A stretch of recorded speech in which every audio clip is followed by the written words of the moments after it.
नमस्कार, मैं प्रियंका मौर्य और आप देख रहे हैं प्रधानमंत्री मोदी के संसदीय क्षेत्र बनारस के रोहनिया विधानसभा में भाजपा के नवनिर्मित क्षेत्रीय कार्यालय के उद्घाटन पर क्लाउन टाइम की विशेष कवरेज। आप देख सकते हैं आज रोहनिया क्षेत्र में इसी नवनिर्मित क्षेत्रीय कार्यालय का उद्घाटन स्वयं भाजपा के राष्ट्रीय अध्यक्ष जेपी नड्डा और सूबे के मुख्यमंत्री योगी आदित्यनाथ के साथ उप मुख्यमंत्री केशव प्रसाद मौर्य के द्वारा किया गया।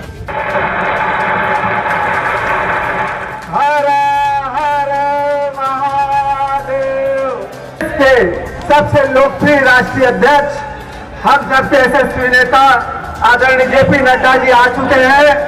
साथ ही आदरणीय प्रदेश अध्यक्ष जी, आदरणीय मुख्यमंत्री जी करते हुए असीम फर्ज का के द्वारा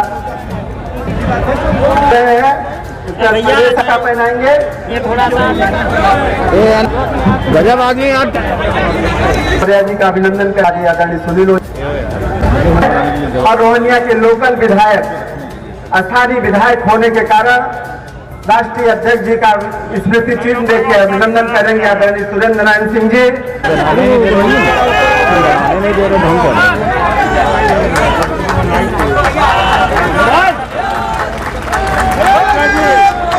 आदरणीय जगत प्रकाश नड्डा जी, ताली की आवाज बंगाल के धरती पर गूंजना चाहिए मित्रों।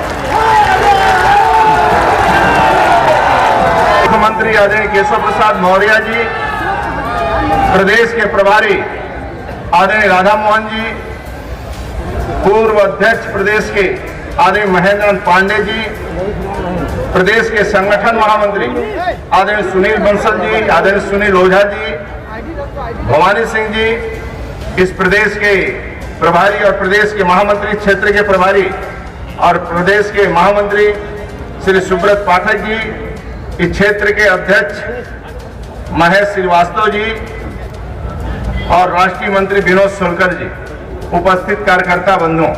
तो योगी सरकार का हेलीकॉप्टर करवाता है मित्रों और फूलों की वर्षा होती है। आदरणीय मोदी जी, आदरणीय अटल जी, इसके पहले राष्ट्रीय अध्यक्ष अमित शाह जी नेतृत्व किया है मित्रों। आज आदरणीय जगत प्रकाश नड्डा जी नेतृत्व कर रहे हैं। एक कर्मठ, एक ईमानदार, एक सामान्य कार्यकर्ता के रूप में अपना जीवन यात्रा किए मित्रों। संगठन मंत्री, प्रचारक के रूप में बहुत कम मिलते हैं लोग जो साधारण परिवार से बूथ का एक कार्यकर्ता निकलकर देश का राष्ट्रीय अध्यक्ष बने। मात्र भारतीय जनता पार्टी में मित्रों और भारतीय जनता पार्टी के कार्यकर्ताओं में डॉक्टर श्यामा प्रसाद मुखर्जी करके निरंतर हमें समर्थन मिला हो या न मिला हो, हम किसी भी सत्ता में हो या विपक्ष में हो, देश के लिए, समाज के लिए अपने उत्तरदायित्वों का पूरी ईमानदारी के साथ निर्वहन करने वाला कोई एक राजनीतिक दल है तो भारतीय जनता पार्टी है। और भारतीय जनता पार्टी आज जिस रूप में देश और दुनिया के अंदर राजनीतिक दलों के लिए एक नए आदर्श के रूप में प्रस्तुत हुआ है। आज पूर्व भारतीय जनता पार्टी ने दिल्ली में पंडित दीनदयाल उपाध्याय मार्ग पर भव्य राष्ट्रीय कार्यालय का उद्घाटन आदरणीय प्रधानमंत्री जी के कर कमलों से संपन्न किया। आदरणीय गृह मंत्री जी जब राष्ट्रीय अध्यक्ष थे तब उन्होंने इस परिकल्पना को कि भारतीय जनता पार्टी के कार्यकर्ता का मतलब केवल एक राजनीतिक कार्यकर्ता नहीं है बल्कि देश और समाज की समस्याओं के बारे में परस्पर चिंतन की परंपरा को आगे बढ़ा करके उन समस्याओं से जूझते हुए हम समाज की समस्याओं का मार्गदर्शन का काम और उस समस्याओं का समाधान का रास्ता भी निकालेंगे। यह कहीं से निकलेगा तो अपने नेतृत्व के मार्गदर्शन में पार्टी के कार्यालयों से उस चिंतन की परंपरा को आगे बढ़ाने का, समस्याओं के समाधान का मार्ग निकालने का एक माध्यम हमें प्राप्त होगा। जेपी नड्डा जी काशी क्षेत्र के इस क्षेत्रीय कार्यालय के साथ साथ प्रयागराज के कार्यालय का उद्घाटन कार्यक्रम अभी संपन्न किए हैं। इस अवसर पर मैं उत्तर प्रदेश के कार्यकर्ताओं की ओर से, काशी क्षेत्र के कार्यकर्ताओं की ओर से माननीय राष्ट्रीय अध्यक्ष का हृदय से स्वागत और अभिनंदन करते हुए आप सभी के प्रति हृदय से मैं बधाई देता हूं, शुभकामनाएं देता हूं। मुख्यमंत्री सम्माननीय योगी आदित्यनाथ जी के कार्यालय का भी श्री गणेश करने का मौका मिला। मैं इसी मंच से प्रयागराज में भी जहां कार्यालय का उद्घाटन रिमोट का बटन दबा करके किया गया, वहां के भी कार्यकर्ताओं का अभिनंदन करता हूं, स्वागत करता हूं। संगठन 2 कमरों से चला करते, फिर 2 कमरों से विस्तार हुआ है। भारत में मंत्री और उस समय बने नए पार्टी के अध्यक्ष अमित भाई शाह जी ने इस कार्य को आगे बढ़ाया। लक्ष्य रखा गया कि 700 से अधिक कार्यालय बनेंगे और आज मुझे खुशी है कि देश में लगभग 400 कार्यालय बन गए हैं और केंद्रीय कार्यालय भी बन करके हम लोगों के लिए समर्पित हुआ और उत्तर प्रदेश में भी 80 कार्यालय बनने, 51 बन चुके हैं और आज काशी और प्रयागराज को मिलाकर 53 कार्यालय उत्तर प्रदेश में भी बन गए हैं और मुझे बताया गया है कि अक्टूबर महीने तक हम 80 के 80 कार्यालय बना लें। इसमें हमको जो सॉफ्टवेयर डालना है वो है हमारा कार्यकर्ता। इसलिए अगर उत्तम कोटि का कार्यालय है तो वो उत्तम कोटि के संस्कार देने का भी कार्यालय एक माध्यम होता है, इसको हमको समझना चाहिए। चल करके व्यवस्थित रूप से कार्यकर्ताओं के निर्माण में और संस्कार में योगदान करेगा, ये हमारे लिए एक अच्छी बात है। मैं दूसरी बात कहता हूं कि जिन लोगों को भी भारतीय जनता पार्टी में आने का मौका मिला, कईयों को सवेर में मिला, कईयों को देर से मिला, लेकिन जिसको भी इसमें काम करने का मौका मिला है, मैं उनको बहुत ही भाग्यशाली और खुशनसीब मानता हूं, क्योंकि देश को परिवर्तन करने में और परम वैभव ले जाने में माध्यम बना है तो वो भारतीय जनता पार्टी है। इस बात को समझना चाहिए। भारतीय जनता पार्टी है जहां पार्टी ही परिवार बन गया, बड़ा परिवार बन गया, ये हमको समझना चाहिए। ये सब आगे किसको मिलता है? We never saw downfall, we always saw growth। हमने कभी नीचे जाते नहीं देखा, हम कभी पीछे मुड़ते हुए नहीं देखे। आप चाहे जनसंघ के दिन उठा लीजिए, चाहे आप भारतीय जनता पार्टी की बात उठा लीजिए, इसका इवोल्यूशन, इसका ग्रोथ, इसके डेवलपमेंट ये हमेशा आगे अग्रसर होता चला गया। समाज के लोग हमारे साथ जुड़ते चले गए, उनके साथ हम काम करते हुए आगे बढ़ते गए। रिवॉल्यूशन आएगा, रिवॉल्यूशन आएगा। मैंने कहा ये भारत की धरती है, ऋषि महात्माओं की धरती है, यहां इवोल्यूशन होता है, रिवॉल्यूशन नहीं होता है। बात को समझना चाहिए, यहां इवॉल्व होता है। इसलिए हमारा रास्ता सही है, इस रास्ते में हमको कोई रुकावट नहीं आएगी। विचारधारा की लड़ाई है, इंटीग्रल ह्यूमनिज्म, एकात्म मानववाद हमारा चिंतन है और एकात्म मानववाद से ही हम आगे बढ़ेंगे। वो लक्ष्य बना था अंत्योदय का। जब जनता पार्टी की सरकारें आई, बीजेपी की सरकार आई, उस समय जनता पार्टी की सरकार आई, हमारे मुख्यमंत्री बने, हर जगह अंत्योदय का काम शुरू हुआ। क्या था अंत्योदय? अंतिम आदमी का विकास, अंतिम पायदान पे खड़ा व्यक्ति का विकास, किसी भी सामाजिक वर्ग से हो, गरीब होता है, उसको विकास के लिए आगे लाना होता है। अंत्योदय को उन्होंने आगे बढ़ाया और वो जो हम लोगों को मंत्र के रूप में बताया वो था सबका साथ, सबका विकास और सबका विश्वास। जो सबका साथ, सबका विकास, सबका विश्वास कहा है, उसको उन्होंने आत्मसात करके उसको चरितार्थ किया है। स्कीम्स में टॉप कर रहे हैं, सभी स्कीम्स में आप अग्रसर हैं। अगर आयुष्मान भारत की बात करें, प्रधानमंत्री किसान सम्मान निधि में सबसे आगे 100% इंप्लीमेंटेशन है, तो वो उत्तर प्रदेश की धरती पर है। ये हमको समझना है। और क्या है इसकी, कोई उनका काम नहीं किया, काम किया तो नरेंद्र मोदी जी ने किया है, ये हमको ध्यान में रखना चाहिए। बोलो सॉइल हेल्थ कार्ड कब आया? बोलो प्रधानमंत्री किसान बीमा योजना कब आई? बताइए प्रधानमंत्री किसान सम्मान निधि कब आया? बताइए नीम कोटेड यूरिया कब आया? एक काम किया, किसानों के लिए मुख्य धारा में शामिल होकर के काम करने का जो बीड़ा उठाया वो नरेंद्र मोदी जी की सरकार ने, उनके नेतृत्व ने उठाया। हमको समझना चाहिए। दृष्टि से देखिए, अरे आप ही लोगों में से एमएलए एमपी आते थे दौड़े दौड़े, ये इसकी किडनी का ऑपरेशन है, इसमें 1 लाख रुपए लगेगा, इसके हार्ट का ऑपरेशन है, इसमें 1 लाख रुपए लगेगा। मुख्यमंत्री राहत कोष से दे दिया जाए, प्रधानमंत्री राहत कोष से दे दिया जाए। आते थे कि नहीं आते थे? आते थे कि नहीं आते थे? आज दुनिया का सबसे बड़ा health coverage scheme Narendra Modi ji ने आयुष्मान भारत खड़ा किया है। 55 करोड़ लोग, भारत की 40% की आबादी को 5 लाख रुपए का हेल्थ कवर प्रति परिवार प्रति साल करने का काम किया तो नरेंद्र मोदी जी की सरकार ने। लंबे समय से सरकार में बैठे हुए थे, मोदी जी ने 1000 दिन के अंदर 18,000 गांवों को बिजली पहुंचाई है। ये हमको ध्यान में रखना चाहिए। शत आप सब राजनीतिक कार्यकर्ता हैं, आप देखते होंगे आज से 5-7 साल पहले हमारे गांवों की महिलाएं झुंड के झुंड सड़कों के बाहर निकलती थी कि नहीं निकलती थी अपने दैनिक क्रम के लिए, और इंतजार करती थी सूर्योदय और सूर्यास्त का। आप समझिए कि क्या विडंबना, क्या आजाद देश था, क्या महिलाओं को क्या इज्जत मिली हुई थी। अगर वो सूर्यास्त और सूर्योदय का इंतजार करती थी अपने दैनिक नित्य क्रम से निवृत्त होने के लिए, तो ये भारत की तस्वीर थी। और मोदी जी ने 6 साल के अंदर 11 करोड़ इज्जत घर बना करके 11 करोड़ महिलाओं का सशक्तिकरण किया। ये आपको ध्यान में रखना चाहिए इसे। और हम लोग राजनीति में सत्ता पर बैठने नहीं आए हैं, सत्ता का उपयोग करते हुए भारत को और भारत के समाज को परम वैभव की ओर ले जाने के लिए आए हैं।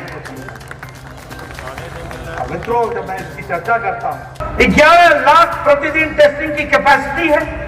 आज हमारे पास 5 लाख प्रतिदिन पीपीई किट बनाने की ताकत है। आज हमारे पास साल के अंदर 3 लाख वेंटिलेटर बनाने की ताकत है। ये 1 साल में मोदी जी ने खड़ा किया, ये हमको समझना चाहिए। कम डेस्कटॉप फ्री रेट, ये भारत में कोरोना का हो गया। अब आपने देखा होगा कि कोरोना से लड़ने का काम और प्रजातांत्रिक तरीके से सारी चीजों को किया गया, देश को साथ में जोड़ करके किया गया। और यूएन ने क्या कहा? यूएन ने कहा prime minister Modi has not only address the health issues, he has also address the economic issue. प्रधानमंत्री गरीब कल्याण पैकेज 80 करोड़ की जनता को 5 किलो चावल, 5 किलो गेहूं, 1 किलो दाल मार्च महीने से लेकर के नवंबर महीने तक देने की व्यवस्था की तो नरेंद्र मोदी की सरकार ने। समाज को विकास करने में और पार्टी को संस्कार देने में आप सब लोग इसका उपयोग करते हुए इस इलाके में भारतीय जनता पार्टी को आगे बढ़ाएंगे। और आप सबका सौभाग्य है कि आपके प्रतिनिधि के रूप में भारत के यशस्वी प्रधानमंत्री यहाँ का नेतृत्व करते हैं, उसको आप आगे हमेशा मजबूती प्रदान करेंगे। आपने मेरी बात सुनी, आपका बहुत बहुत धन्यवाद। जय भारत, जय उत्तर जी का, माननीय सुनील बंसल जी का, सह प्रभारी और क्षेत्र प्रभारी जी का मैं सभी के प्रति, पूरे मंच के प्रति आभार व्यक्त करता हूँ। मंत्री जी, आपके उद्घाटन के पीछे आपका क्या संदेश है? भाजपा का एक उद्देश्य है कार्यकर्ता के लिए कार्यालय बैठ करके कार्यक्रम, तो कार्यकर्ता, कार्यालय और कार्यक्रम यह हमारी वर्किंग कल्चर है। और इस कारण से वर्तमान के गृह मंत्री, पूर्व के राष्ट्रीय अध्यक्ष ने पूरे देश में लगभग 700 कार्यालय बनाने का संकल्प लिया। उत्तर प्रदेश में हर जिले यानी कि 80 कार्यालय बनने हैं। आज करीब 54वां कार्यालय उत्तर प्रदेश का यह है। इस कार्यक्रम का मुख्य उद्देश्य है कि जब हम कार्यकर्ता बैठेंगे तो समाज के लिए, राष्ट्र के लिए कार्यक्रम बनाना, उसे मिशन के रूप में काम करना। उसी कड़ी में वाराणसी कार्यालय का आज उद्घाटन किया गया। उन्होंने बोला कि उज्ज्वला के नाम पे आप लूट रहे हैं। देखिए, अखिलेश जी को न ज़मीन का पता है न आसमान का। जिन्होंने ज़मीन पे मेहनत की होती है उसको सब कुछ पता होता है। जो पिता के द्वारा बनाई हुई ज़मीन पर आए तो उनको कुछ पता तो है नहीं। आज गेहूं, चावल, दाल, आटा जब पता करेंगे तो पता चलेगा कितना सस्ता हो गया है और ज़बरदस्ती महंगाई की बात करते हैं। 2022 के चुनाव का आपका मुद्दा क्या रहेगा? 2022 बिना जाति, धर्म, मजहब के भेदभाव के। आप सब लोगों ने देखा है कि सपा की सरकार आई तो दलित बस्ती में काम बंद हो जाता था, बसपा की सरकार आई तो यादव बस्ती में काम बंद हो जाता था। सपा की सरकार में नौकरी के नाम पर अगर यादव है तो उससे 10 लाख, अदर यादव है तो 15 और 20 लाख लिया जाता था। बसपा की सरकार में दलित से 10 लाख और अदर दलित 15 लाख 20 लाख लिया जाता था। अभी इतनी सारी नौकरियां प्रदेश सरकार में माननीय योगी जी के नेतृत्व वाली सरकार में आई है। कितने लोग आप पूछेंगे तो बताएंगे हमारे रिश्तेदार, हमारे नातेदार की नौकरी लगी है और एक पैसा नहीं लगा। सबका साथ, सबका विकास, सिर्फ नहीं ये नारा, ये है उद्देश्य हमारा, ये धरातल पर दिखाई दे। इस वक्त हमारे साथ हैं भाजपा के क्षेत्रीय कोषाध्यक्ष प्रदीप अग्रवाल। आइए जानते हैं कि इस कार्यालय का उद्देश्य क्या है। ये काशी क्षेत्र का कार्यालय 16 जिलों का केंद्र बिंदु है कि जहां से सभी जिलों के लोगों को पहुंचने में असुविधा हो, इसलिए शहर के बाहर खोला गया है कि शहर में जाम की समस्या से मुक्त रहे और यहां पे सभी लोग सुगमता से पहुंच सकें। इस वक्त हमारे साथ हैं डॉक्टर राकेश द्विवेदी। आइए जानते हैं कि आज इस कार्यालय का उद्देश्य क्या है।